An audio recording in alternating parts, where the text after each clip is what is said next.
Shiro with the AWP though starts to edge on forward. Gonna get up onto the angle, out in the open, hits the timing shot to Carrigan. Yeah, good shot from Shiro. Heads into the back of the site. The new boxes where so many AWPers can deliver, but Shiro's a little different. It's two for him towards the site. Often could have expected more, but he needed more. And now that push forward from Proki. Why has he done that? He's completely offered himself up, and Cloud9 have another weapon to play with. And now a better shot at picking this round up. It's a 4 versus 2. Twistzz over the top of the smoke. Gets on the kill onto Buster. And with a twist and a turn, it's Russell Van Dalken that steps up in the moment. Just Axel now left. Twistzz wants one more to collect all 5.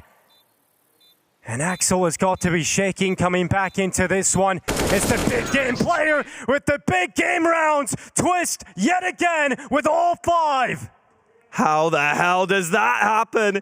Turning on all angles, spams through the smoke, Twistzz. He could have dropped back to B, but Broki's taking his time, and that gives him a 1v1 chance inside of this site.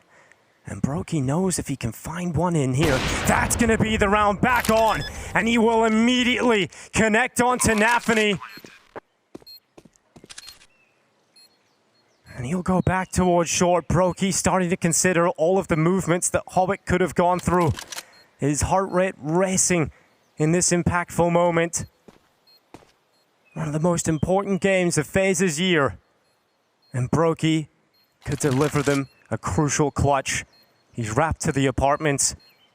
His elevated position. He looks down onto his lowly surf and he calls that bluff on Hobbit, and the shot to complete it. Broki is an animal.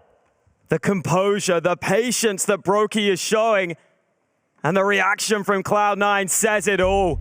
Doesn't try to deny, he'll wait for the frag. Yeah, and just crosses into the open. Broki is now broken apart. But Carrigan, he's still standing from the same spot, and he's the player with health here. Rain is not the one you want in the late round here with the health. But he'll send the utility in.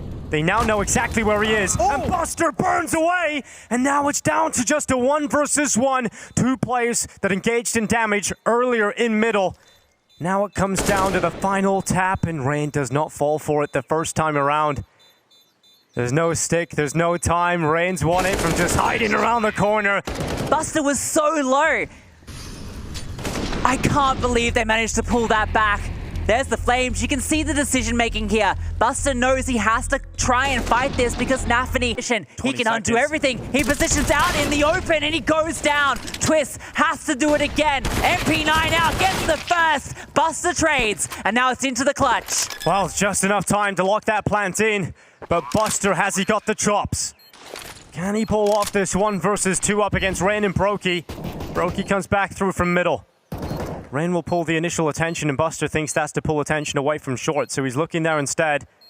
He would be right to assume that Broki is coming from this side. Now they're doubling up. Broki's a little bit too far ahead, though, and he knows that Rain is there too. Steps him in. Buster steps up! The new guy for Cloud9, the most recent addition, but the most important rounds are coming through. They brought him in as an experienced player for this team. They didn't think they could do it in the intense moments with the old roster. And Buster brings an important clutch for Cloud9. Even though the molly bounces back, he wins. Here's the next player in for Cloud9 for the speedway. Carrigan has spotted him. Luckily around the corner, he's got some cover here to plant the bomb. Otherwise, Hobbit could have denied it all. Twistzz was low, and Hobbit finishes him off, sets himself up for the 2 versus 2 as both remaining CTs come in from spawn. Taking their time. Hobbit moving in first, but Rops on this angle will win both! Instant transfer! That is unreal from Rops. I could barely even react to that. Yeah, that's insane. Rops just gets the double instantly as they just push in, and this is the call for Carrigan. He doesn't stop, and you see this aggression coming in for Cloud9. Perhaps they've seen this in the B&E game, right? FaZe really struggled to handle some of that aggression, but that is, again, robotic from Rops. What a monster. On top of the tower, he'll watch towards Palace. He needs laser focus. He sees the hand, and that's exactly what will happen. Broki sends the shot through. Twistzz right to the smoke. That's the bomb. Losing players, and 25 seconds. Bomb not down. Shiro doesn't make the difference in time. And Axel, you asked where he was. Well, here he is now, in middle, trying to stop this one from going to overtime.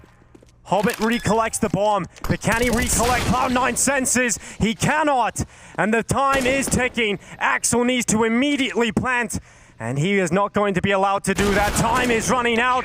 It's down to the fights, and it's not going to happen. Let's take this show to overtime. 6 in a row to force it. And now he's trying to get it back, but it's already gone.